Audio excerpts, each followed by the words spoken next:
Shalom, shalom, Yasharal. Just wanted to come back to you with this video right here about the festival of Sukkot 2018.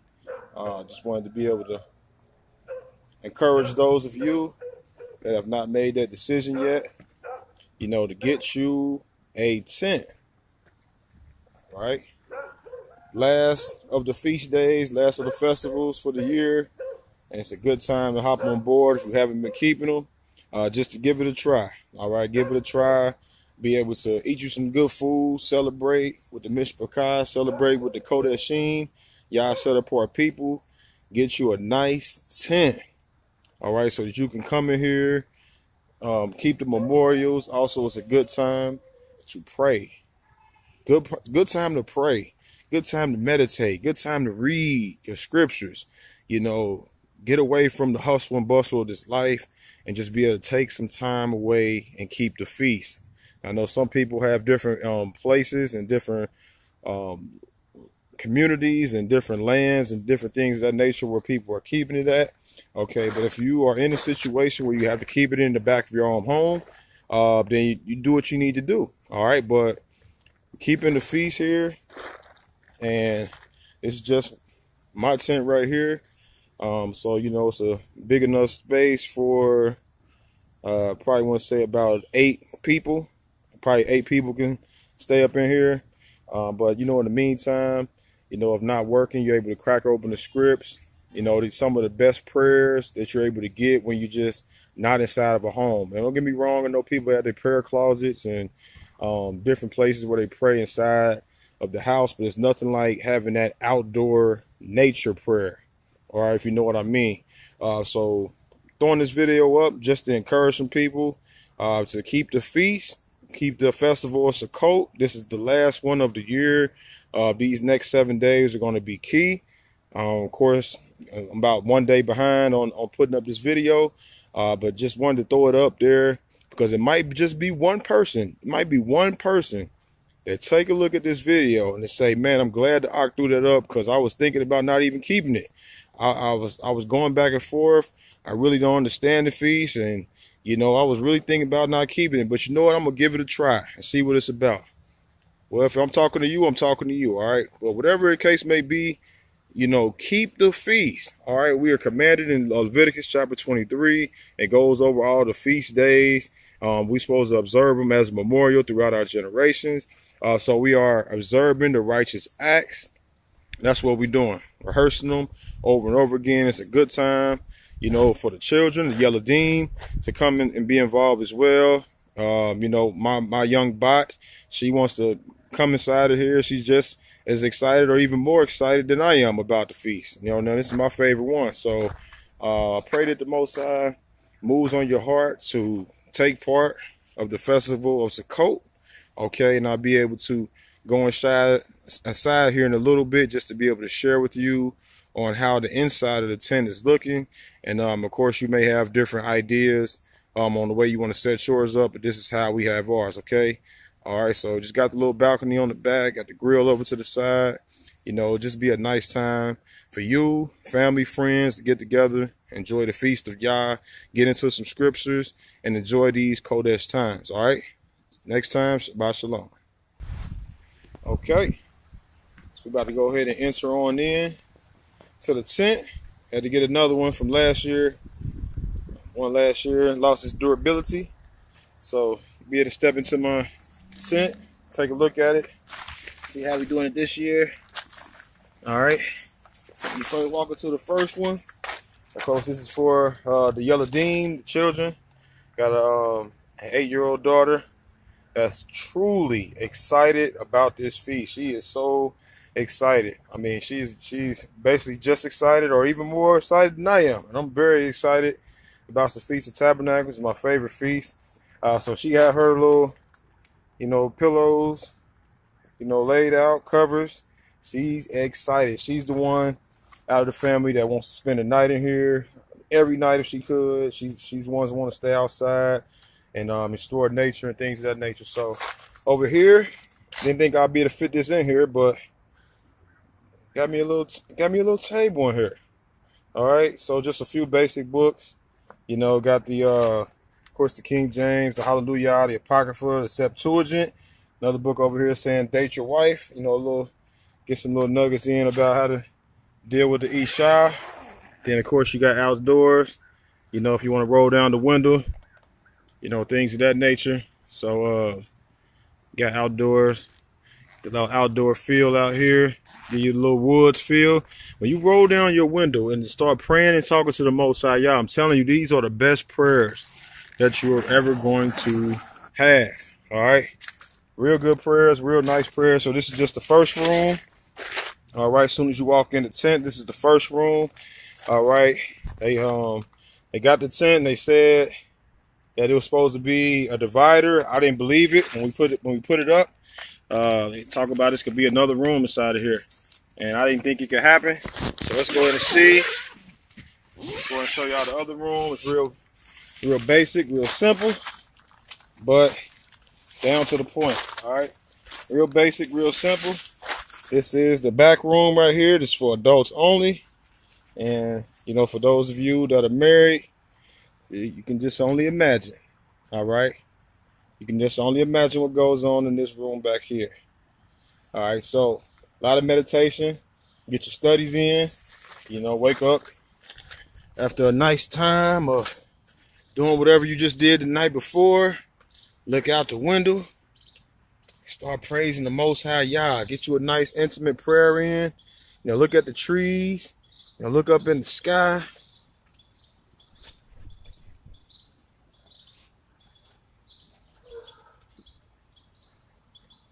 Be able to get you a good time in with Yah. So this is the time right here where you just really want to seek the Most High Yah, pray, get into His presence. There's something about nature, the nature atmosphere of praying to the Most High Yah. It just beats being indoors. And I know those of you that pray outdoors on a consistent basis, you know exactly what I'm talking about. Looking at the trees, how they just praise Yah, how they, you know, give off that air and that oxygen. You know, so this is just the feast. Okay, it's the Feast of Tabernacles. You know, making this video, there have been people throughout the years. I've done these videos a few different times, and you just never know how many people have been inspired to go ahead and do it just by watching a video. All right, so just by watching a video. So this is my tent right here. It's not real big. It's not real fancy. It's big enough. It's big enough for me. You know, I got my little yellow dean. Of course, it's just one little space right here, but we got more areas, more spaces over here where we can be able to put down on the ground where they can be able to sleep, you know, be able to lay out. I can come in here, pull me up a little folding chair, you know, crack these scriptures open, you know, meditate, you know, be able to roll the window down if I want to, you know what I mean, get some of that good air coming in. You know, if I want to go, got the window down, let's go ahead and do it like that. Or if I want to just go ahead and crank some Yah music up, you know what I mean, I could just go ahead and turn this knob right here, put the aux cord in, and just start jamming inside of here. Or even if I'm not listening to music, I could be listening to scriptures, listening to breakdowns. Okay, so it's just a beautiful thing to get away. I only got a few books right here, but probably had to add to this collection here later on. Got the notepad right here. You just never know. You never know when y'all gonna give you that idea that's gonna drop in your ruach, and that could be life changing. So really, just appreciate the feast days while they're here. It's kind of almost a sad time, you know. Once the feasts are over with, kind of have to go back to regular life, you know, regular living. But while they're here, enjoy them. All right, enjoy these festivals, enjoy these feasts. Get together with family, get together with friends, and keep the feast days of the Most High Yah. All right, so this is my tent. Okay, you know, I know some people got some more elaborate tents than this, but this is just what's gonna do with me and my mishpachah. And I hope that you keep the feast. All right, get you a tent, get you some scriptures, get you some nice food, sit down, eat, enjoy yourself, and observe the feast of Yah. Shalom, shalom.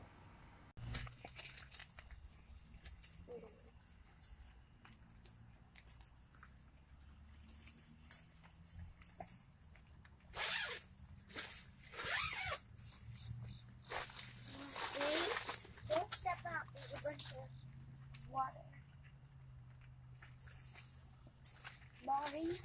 Here's your shoes. Hannah, I'll help you with yours. You little girls, y'all love the feast? Yes! Hannah, keep your shoes over there. All right, all right. Definitely don't want to leave the scriptures out. All right, Leviticus chapter 23, and we're going to start at verse number 33. It said, "And Yah spake unto Moses, saying, Speak unto the children of Yasharal, and saying, The 15th day of the 7th month shall be a feast of tabernacles for 7 days unto Yah. On the first day shall be a Kodesh convocation. You shall do no servile work therein. 7 days you shall offer an offering made by fire unto Yah. And on the 8th day shall be a Kodesh convocation unto you. And ye shall offer an offering made by fire unto Yah. It is a solemn assembly, and you shall do no servile work therein." All right, it's a beautiful thing when you keep this as a Shabbat. You know, some of our people, they use the thought process of that we're in our captivity. So some of you are still going to work and things of that nature. If you're able to take off on the 1st and the 8th day, of course, I'm about a day or two behind already with putting this video up. But if you're able to take off on the 8th day, please do so. Keep it as a Shabbat, okay? You'll get the most out of it. And you'll be, more close to observing it in its correct fashion. Now, of course, we can't offer offering made by fire. Okay, I used to say back in the days, these were things that were trying to make me not keep the feast. I'd say, look, see, you can't offer an offering, so therefore you can't keep it. All right, but then I had to, understand and wake up and see things for what these are. We can't keep 100%, but we are observing the righteous acts. All right, then, number 37. It said, "These are the feasts of Yah, which you shall proclaim to be Kodesh convocations, to offer an offering made by fire unto Yah, a burnt offering, a meat offering, a sacrifice, drink offerings, everything upon this day, besides the sabbaths, the Shabbats of Yah, besides your gifts, and besides all your vows and your freewill offerings, which you shall give unto Yah. Also, in the 15th day of the 7th month, 15th day of the 7th month, when you have gathered in the fruit of the land." This Feast of Tabernacles is also called the Feast of Ingathering. All right, the Most High is going to gather his elect, all right, and separate his elect from the wicked, okay? Also, the Feast of Ingathering, for those of you that plant seeds and harvest, and you understand the seed time and harvest time. Well, this is that time of the year for the ingathering and gathering in the fruit of the land. You shall keep a feast unto Yah 7 days. On the first day shall be a Shabbat, and on the 8th day shall be a Shabbat or a Sabbath. So that 8th day is coming up in a few more days, about 5 to 6 days away from here. Make sure that you take that day off as a Shabbat. Number 40. It said, "And you shall take on the first day the boughs of goodly trees, branches of palm trees, the boughs of thick trees, willows of the brook, and you shall rejoice before Yah 7 days." So we are rejoicing in this time. This is a very good time. This is the true Thanksgiving day, the Thanksgiving days. All right, these so-called pilgrims, these so-called Gentiles, they have a Thanksgiving day for killing, our people and the people that was over in this land. Okay, but right here, this is our Thanksgiving day. This is when we're supposed to be dancing and rejoicing, praising the Most High Yah for this time. All right, these are the last times of the year to do this. We should rejoice before Yah 7 days. Verse number 41. It said, "And you shall keep a feast unto Yah 7 days in the year. It shall be a statute forever. In your generations you shall celebrate it in the 7th month." A statute forever. Verse number 42. He said, "You shall dwell in booths 7 days. All that are Israelites born shall dwell in booths, that your generation may know that I made the children of Yashrael to dwell in booths when I brought them out of the land of Mizraim. I am Yah your Elohim." So this is why we keep it. This is another way why we keep it. When you look at verse number 43, that your generations may know that I made the children of Yasharal to dwell in booths when I brought them out of the land of Mizraim. All right, so this is why we Another reason why we rejoice and keep these righteous acts, because this is a memorial. All right. We're supposed to be teaching our children this.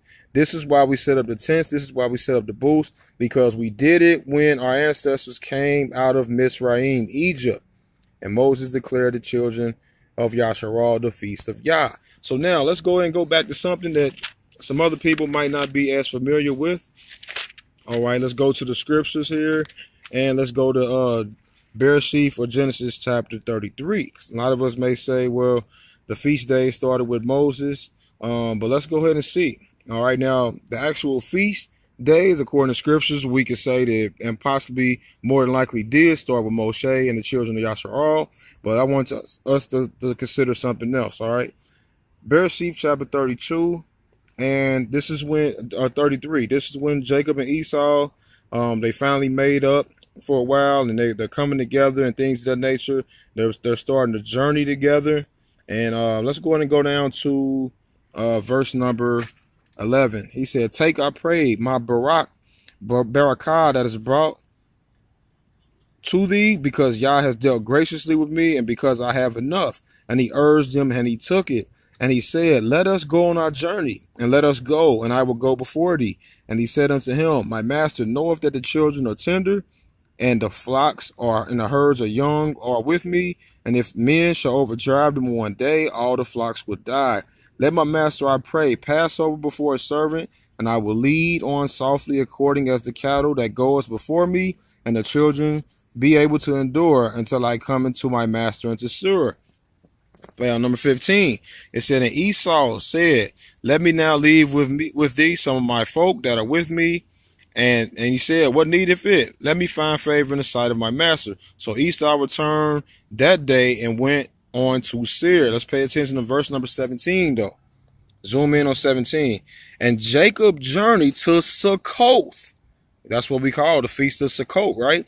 "And Jacob journeyed to Succoth," a city, Succoth, "and built him a house and made booths in his cattle. Therefore they named the name of the place Succoth, because Succoth in Hebrew means booths."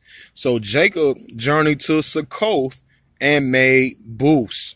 All right, so more than likely, I'm not going to add to the scripture, but if he, finally was good with him and Esau, more than likely he probably feasted with that as well, but I'm not going to add to the scripture and say he did. All right, but he did go to a place called Succoth and built booths. Now, let's go to something else real quick. Just want to throw a couple scriptures in here real fast. As we get ready to close this out, I pray that everybody just keep this feast. It's a beautiful time when we're keeping these feast days. Let's go to, this is Deuteronomy chapter 31, and we're going to start at verse number 9. It said, "And Moshe wrote this law and delivered it unto the priests, the sons of Levi, which bear the ark of the covenant, and Yah, and unto the elders of Yasharal. And Moses commanded them, saying, At the end of 7 years, in the solemnity of the year of release, in the feast of tabernacles, when all Yasharal shall come to appear before Yah, in the place which Yah shall choose, thou shalt read this law before all Israel in their hearing." So, of course, this says after the year of release, after the 7 years. Okay, but we are focused on verse number 11. Israel come to appear before Yah. We are going to read this law. This is the custom. Now, let's go to Nehemiah chapter 8. All right, let's go to Nehemiah chapter 8 real quick and see if they followed the pattern. All right, so this is what we should be doing. All right, it's following the same pattern that they laid out. All right, so let's go to Nehemiah chapter 8. And just to give you a quick little background, they went a nice amount of time, nice amount of years without keeping the Feast of Tabernacles in these different captivities. Okay, they was finally able to go back to their area, start building, and this is what happened. All right, verse number 9. Nehemiah, we're going to go to Nehemiah chapter 8, and we're going to go to verse number 9. "And Nehemiah, which is the Tisharthah, and Ezra the priest, the scribe, and the Levites that taught the people, said unto all the people, This day is Kodesh unto Yah, your Elohim, mourn not, nor weep. For all the people wept when they heard the words of the law, When they heard the words of the law, they was able to see how far they was away from the law. Number 10, then he said unto them, go your way, eat the fat and drink the sweet, and send portions unto them for whom nothing is prepared. For this day is Kodesh unto Yah. Neither be you sorry, for the joy of Yah is your strength. Hallelujah. So the Levites stilled all the people, saying, hold your peace, for the day is Kodesh, neither be grieved. And all the people went their way to eat and to drink and to send portions and to take mirth, because they understood the words that were declared unto them.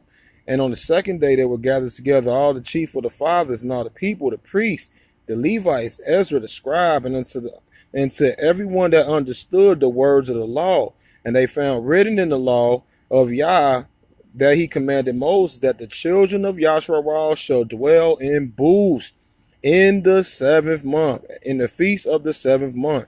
And they should publish and proclaim in all their cities in Jerusalem, saying, go forth into the mount and fetch olive branches and pine branches and myrtle trees, palm branches and branches of thick trees to make booths, as it is written. So the people went forth and brought them and made them booths, every one upon the roof of his house, and in the courts of his house, and in the courts of Elohim, and in the streets of the water gate, the streets of the gates of Ephraim. And all the congregation of them that came out of the captivity made booths and sat under the booths, for since the days of Yahshua the son of Nun until that day had not the children of Yasharal done so, and there were very great gladness. They went a nice amount of years without keeping a feast, since the days of Joshua. Or I said Jeshua, but that's Joshua. Also number 18, also day by day, from the first day until the last day, he read in the book of the law, the Torah of Yah, and they kept the feast 7 days, and on the 8th day was a solemn assembly according to the manner. So this is the custom that we follow right here. Day by day, verse 18, also day by day, from the first day until the last day, he read in the book of the law of Yah. That's what we do. All right, we read in the book of the law every day of the feast, and I'm gonna close it out with this last scripture right here. All right. Of course I can't leave this study without doing this. Zechariah chapter 14. For those of you that feel like, oh man, it's really not that important, I don't got to keep the feast. Feast days are not that important to the Most High. He can care less about the feast. He cares about your heart. As long as your heart is in a good place, it's all right, right? Let's see. Zechariah chapter 14 and verse 16. And it shall come to pass that everyone that is left out of all of the nations, the Goyim, that came against Jerusalem, shall go up from year to year to worship the King, Yah of hosts, and to keep the Feast of Tabernacles. This is a future prophecy. And it shall be that whosoever come not up of all the families of the earth unto Jerusalem to worship the King, Yah of hosts, in the Hallelujah scriptures, it says they're going to come and bow to the King, Yah of hosts, even upon them shall be no rain. And if the family of Mizraim go up and do not come up, they shall have no rain. Then the plague shall come, wherewith Yah will smite the heathen that do not come to keep the Feast of Tabernacles. This shall be the punishment of Egypt and the punishment of all nations that come not up to keep the Feast of Tabernacles. So, I think it's an important feast for us to be taking heed to. All right, this is the last one of the year. Okay, you know, a Feast of the Trumpets. You know, when the shofar blows, the Most High is going to gather his elect. Okay, on the Day of Atonement, Day of Judgment, if you will, our hearts and minds have to be right. And for those of you that make it and pass the Day of Judgment and enter in is on the right side of the Most High Yah, on his pleasing side, then you can be able to dwell in booths in that new heaven. Isaiah chapter 65 and 66 talks about it. So with that said, I pray that you enjoy this feast. Make it a feast to remember. Get into them scripts. Be able to relax, comfort, you know, sit back and dwell with your mishpachah. You know, have a good time for these 7 days, 8 days. And to the next time, we say, shalom, shalom.